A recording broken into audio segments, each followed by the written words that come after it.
Hoy hubo aumento en tasas de interés, aumentó la inflación y en la línea telefónica ahora sí tengo a Eduardo Torreblanca para platicar un poco de esto. Eduardo, ¿cómo estás? Muy buenas noches. Muy bien, Francisco, como siempre a tus órdenes. Muchísimas gracias. A ver, ¿cómo interpretar este incremento en las tasas de interés informado hoy por el Banco de México? Ya en 2016, en el cierre de 2016, fueron varios incrementos. ¿Cómo interpretarlo? Mira, las dos informaciones dadas a conocer hoy están vinculadas. Uno es la inflación, del que hablaremos un poco más adelante, y el otro es el incremento en tasas de interés. Así es.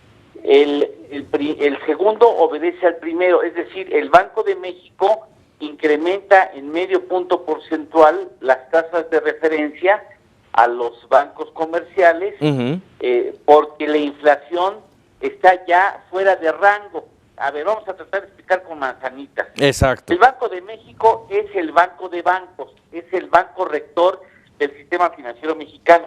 Digamos, es el patrón, para que todo el mundo lo pueda entender. Es el mero del sistema bancario mexicano.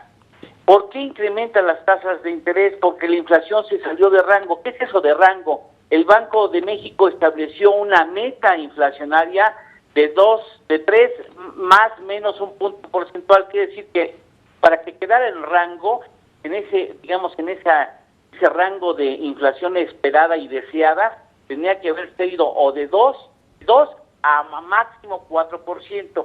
La inflación al mes de enero fue en términos anualizados, es decir, ya tomando en consideración los 12 meses anteriores, de 4.72%, quiere decir que ya salió de rango, es decir, ya nos pasamos de la meta, ya hay más inflación de la que se estimaba deseable para todo el año.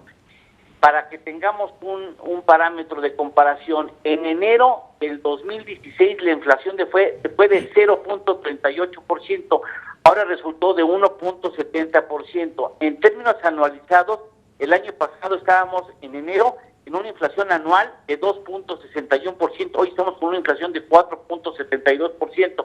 Ya hay una inflación mucho más allá de lo deseado. Entonces, ¿qué hace el Banco de México? Incrementa la tasa de interés.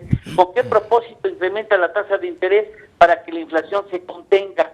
¿Qué es lo que sucede? Que está encareciendo el precio de una mercancía básica en cualquier economía, como es el precio del dinero.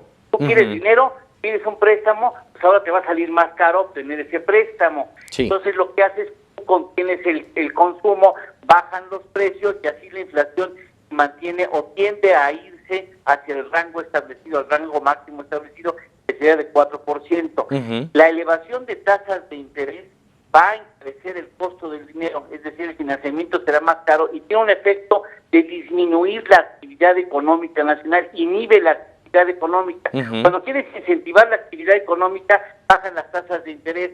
Cuando quieres evitar la inflación se dispare, incrementa las tasas de interés para evitar que la inflación se te vaya. Ya se nos fue, pero bueno, de todas maneras intentan evitar que esto siga creciendo.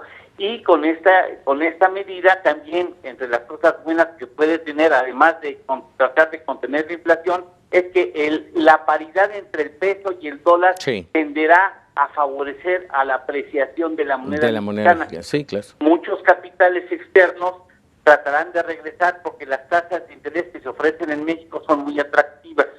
Vamos, es el camino correcto, Eduardo. Es el camino ortodoxo, claro, por supuesto. Ahora, sería muy interesante que ahora que estamos en este proceso de trabajar todos los mexicanos en favor del país, que hubiera un pacto voluntario entre los agentes de la producción para tratar de evitar que la inflación siga creciendo. Y ojalá, como parte de este pacto, el gobierno cambiara la estrategia de aplicar incrementos a los combustibles, que es un precio líder en la economía mexicana y en cualquier economía, porque finalmente las mercancías y las personas se transportan gracias a vehículos que utilizan gasolinas o diésel. Claro. Entonces, esto implicaría la posibilidad, si hay un trabajo coordinado entre los agentes de la producción, tratar de contener la inflación, porque déjame darte un dato. La inflación ya venía expresándose de manera muy importante en la inflación al productor, es decir, a quien produce las mercancías que nosotros necesitamos los ciudadanos. En términos anualizados, la inflación al productor en enero de 9.81%. Durante todo el 2016 la inflación al productor fue mayor que la inflación al consumidor. Decía, este dato decía que el productor estaba conteniendo la elevación de los precios porque trataba de evitar que eso implicara salirse del mercado y reducir sus ventas.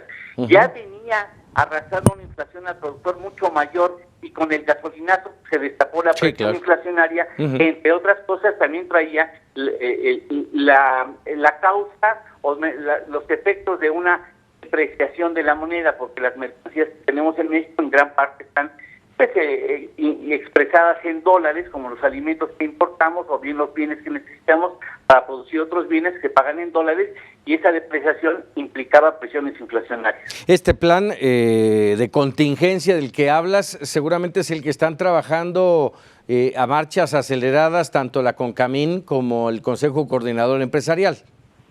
Ojalá así suceda, ya lo hemos hecho en el pasado. Tenemos inflaciones mucho más altas que las actuales.